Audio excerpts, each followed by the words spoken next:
Welcome to EDH on a Budget. I'm your host, Iceman. Today we're going to be going over 4 atypical black card advantage cards. By card advantage, I mean cards that will either draw you more cards than you had, or in some sort of way net you more cards that you can play or utilize per turn. So first up we have Veilborn Ghoul for 29 cents. It's going to seem a little overcosted for 4 mana and a black. It's a zombie 4/1 stats. It cannot block. Whenever a swamp enters the battlefield under your control, you may return Veilborn Ghoul from your graveyard to your hand. So when I say card advantage for this card, it may not seem like good card advantage to start, because you're thinking, if I gotta pay 5 mana to cast it, get it to the graveyard, play a swamp, and get it back, it doesn't seem very good, and it's not. But if you're playing this in any deck that has any discard draw theme, this will just be discard, draw your card, and then bring this card back when you play a swamp. And it doesn't even have to be a basic swamp. So Wizards have been printing a lot of dual subtype lands that have the subtype swamp and others attached to it. So even in a 2-color deck, this can easily be brought back to your hand, and when you discarded it to draw a card, it's really like you didn't discard anything at all then, if it just comes back to your hand. So I would not recommend paying the 5 to cast it. Just use it as discard fodder over and over and over again, so you aren't discarding actually valuable cards, assuming you don't have something you actually want in the graveyard. Next is Predator's Hour. It is 22 cents. This, in my opinion, is an amazing card draw because it's only 2 mana, 1 in a black. So just 1 in a black, so easy to cast. It's sorcery. And until end of turn, creatures you control gain menace, and whenever this creature deals combat damage to a player, exile the top card of that player's library face down. You may look at and play that card for as long as it remains exiled, and you may spend mana as it were any color to cast that spell. So obviously this has to be in a go-ride creature deck or token deck, or more than likely, if you're in black tribal, I mean zombies, vampires, there's even a good bit of humans that have some black in it.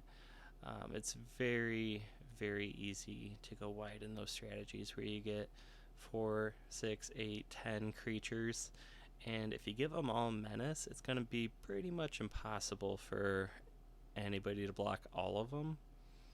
So what you're more than likely going to do is send all or as many of your creatures as you can at one player, whoever has the least blockers, and you're going to get so many of their cards exiled. And that, let's be honest, that's a fun way to playing your opponent's cards. This lets you use mana and as if it were any color, so you don't have to worry about how am I going to cast this spell. It doesn't say till the end of this turn. It even says play, so you can play the lands. It's really great. Just give it a shot if you haven't done it already. Next is Dead Man's Chest for 37 cents. This is an enchantment for 1 in black. It enchants a creature an opponent controls. When enchanted creature dies, exile cards equal to its power from the top of its owner's library. You may cast non-land cards from among them for as long as they remain exiled, and you may spend mana as or mana of any type to cast those spells. So this is admittedly a tricky card draw, because if you play this on a creature that gets exiled, it won't trigger, and you won't get any card draw. If it gets sacrificed, it does die. If it gets swept up in a destroy all board wipe, a sacrifice board wipe, it'll trigger. Unfortunately, you also don't want the negative X, because then the power will be 0. So that's not great. But this is a fun way to play your opponent's cards. I would definitely recommend your deck having a lot of cheap removal. Perhaps cards that say like Fatal Push or, destroy based off of other things. Black's got a lot of 1 and 2 mana removal, so that'd be like a 4 mana card draw in a way. I mean, it's card advantage.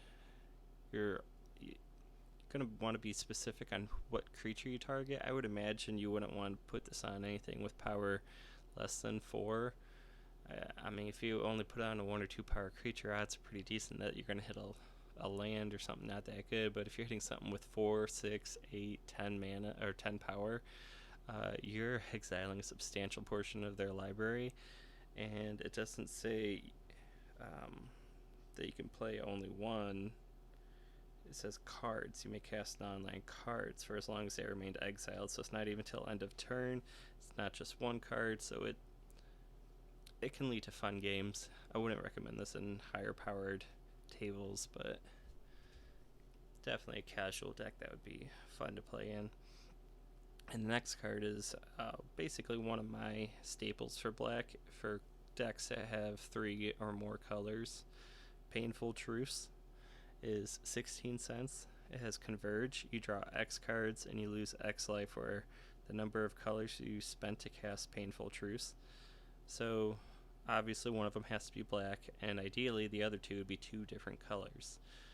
And it doesn't even have to be a color your deck naturally can play.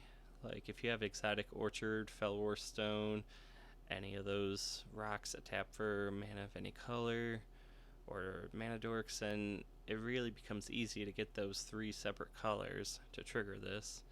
And technically this could draw you more cards if you're up against a stacks deck that's taxing you, making you pay more mana to cast a spell.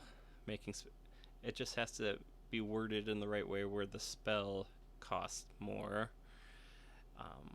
So that's not going to be typical for most tables, but it is a potential upside. I just like it for the consistency. This is pretty much always a draw 3. I do like the draw a card every turn cards, but I just feel that Phyrexian Arena type of cards can be a little slow, and because you play them, you do nothing, you hope they last around enough turns to get your value, and that's going to depend on what point in the game do you even get it. If your games last about 8 or 10 turns and you get it on turn 8, it's like, well, that's going to be too little too late, waste of 3 mana, whereas Painful Truce, and it gives you that burst that you need. And I also like it because if you ever are short on lands and you have your mana and your rocks and all that to cast this, you could, hitting 3 right away is more likely to get a land than eventually drawing several turns later. So I think it's worth a shot, and it's universal. It could go into any, like I said, 2-3 color deck, and if you give it a shot, let me know. And that is it. Thanks for watching. Please like, share, and subscribe, and give us any comments. Appreciate it. You rock.